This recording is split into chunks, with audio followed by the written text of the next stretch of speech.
और SCZ अधिनियम के तहत दोहरे विनियमन से बचने के लिए सांविधिक प्रावधानों के लिए IFSCA अधिनियम में संशोधन करना और विदेशी व्युत्पन्न लिखतों को वैध संविदाओं के रूप में मान्यता देना।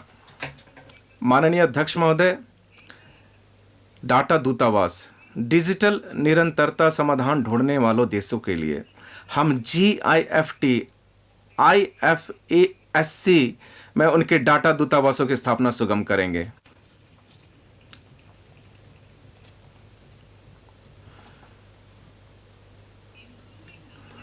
बैंकिंग क्षेत्र में शासन व्यवस्था और निवेशक संरक्षण में सुधार लाना। बैंक शासन व्यवस्था में सुधार लाने के लिए और निवेशक संरक्षण बढ़ाने के लिए बैंककारी विनियमन अधिनियम, बैंककारी कंपनी अधिनियम और भारतीय रिजर्व बैंक अधिनियम में कुछ एक संशोधनों का प्रस्ताव किया गया है। इन सिक्योरिटीज मार्केट, प्रतिभूति बाजार में क्षमता निर्माण। माननीय अध्यक्ष महोदय, प्रतिभूति बाजार में कार्य निष्पादकों और पेशेवरों की क्षमता निर्माण हेतु राष्ट्रीय प्रतिभूति बाजार संस्थान में शिक्षा हेतु मानदंड और स्तर तैयार करने, विनियमित करने, बनाए रखने और प्रवर्तित करने के लिए और डिग्री, डिप्लोमा और सर्टिफिकेट को मान्यता प्रदान करने हेतु सेबी को सशक्त किया जाएगा। सेंट्रल डेटा प्रोसेसिंग, केंद्रीय डाटा संसाधन केंद्र। कंपनी अधिनियम के अंतर्गत फील्ड कार्यालयों में दाखिल विभिन्न फर्मों को केंद्रीयकृत प्रबंधन के माध्यम से कंपनियों के त्वरित रिस्पांस के लिए एक केंद्रीय डाटा संसाधन केंद्र की स्थापना की जाएगी। शेयरों और लाभांशों का पुनः दावा। निवेशक शिक्षा और संरक्षक निधि प्राधिकरण से निवेशक अदावी शेयरों और अप्रदत्त लाभांशों का आसानी से पुनः दावा कर सके, इसके लिए एक एकीकृत IT पोर्टल स्थापित किया जाएगा। IT portal will be established. Digital payments continue to find wide access. Digital भुगतान को व्यापक स्वीकृति मिलना जारी है। वर्ष 2022 में इनमें लेन देन में 76% की और मूल्य में 51% की वृद्धि हुई है। इस डिजिटल पब्लिक इंफ्रास्ट्रक्चर के लिए राजकोषीय सहायता वर्ष 2023-24 में भी जारी रखी जाएगी।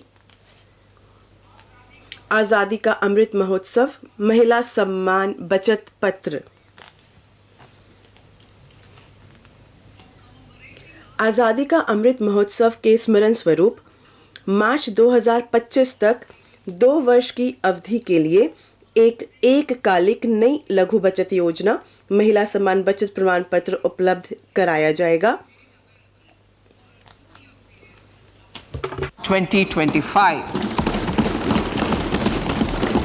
This will offer. यह महिलाओं या बालिकाओं के नाम पर आंशिक आहरण विकल्प के साथ 2 वर्षों की अवधि के लिए 7.5% की नियत ब्याज दर पर 2 लाख तक की जमा सुविधा का प्रस्ताव देगा। वरिष्ठ नागरिक बचत योजना के लिए अधिकतम जमा सीमा को 15 लाख रुपए से बढ़ाकर 30 लाख रुपए कर दिया जाएगा। मासिक आय खाता स्कीम के लिए अधिकतम जमा सीमा को एकल खाते के लिए 4.5 लाख रुपए से बढ़ाकर 9 लाख और संयुक्त खाते के लिए 9 लाख रुपए से बढ़ाकर 15 लाख रुपए कर दिया जाएगा। Honorable Speaker, sir, माननीय अध्यक्ष महोदय, राजकोषीय प्रबंधन। राज्यों को 50 वर्षों के लिए ब्याज मुक्त ऋण। राज्यों के नियमित संपूर्ण 50 वर्षीय ऋण को वर्ष 2023-24 के अंदर पूंजीगत व्यय पर खर्च किए जाने हैं। इनमें से अधिकांश ऋण व्यय राज्यों के विवेक पर निर्भर करेंगे, परंतु इस ऋण का एक हिस्सा उनके द्वारा वास्तविक पूंजी व्यय को बढ़ाने की शर्त पर दिया जाएगा।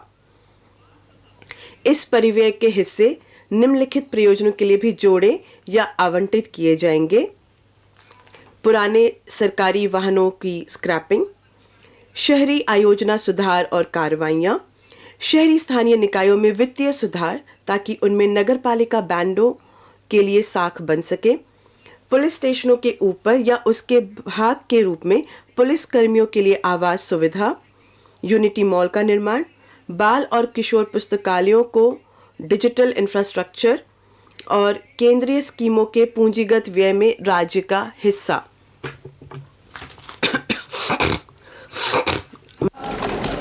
Fiscal deficit of states.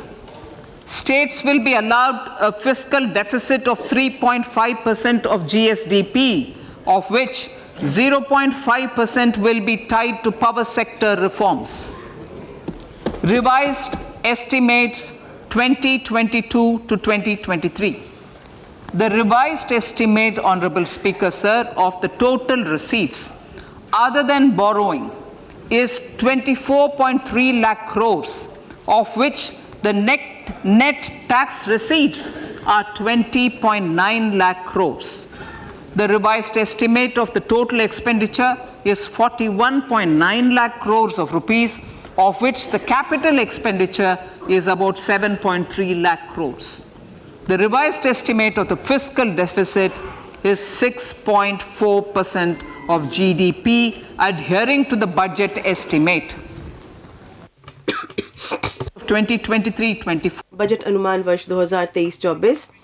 वर्ष 2023-24 में कुल प्राप्तियां और कुल व्यय क्रमशः 27.2 लाख करोड़ और 45 लाख करोड़ होने का अनुमान लगाया गया है। नमस्कार, मैं हूं मानक गुप्ता। अगर आपको हमारा ये वीडियो पसंद आया हो तो इसे लाइक और शेयर जरूर करें, और हाँ, हमें सब्सक्राइब और फॉलो करना ना भूलें ताकि आप देश और दुनिया की कोई खबर मिस ना करें। तो जुड़े रहिए हमारे साथ और देखते रहिए न्यूज़ 24।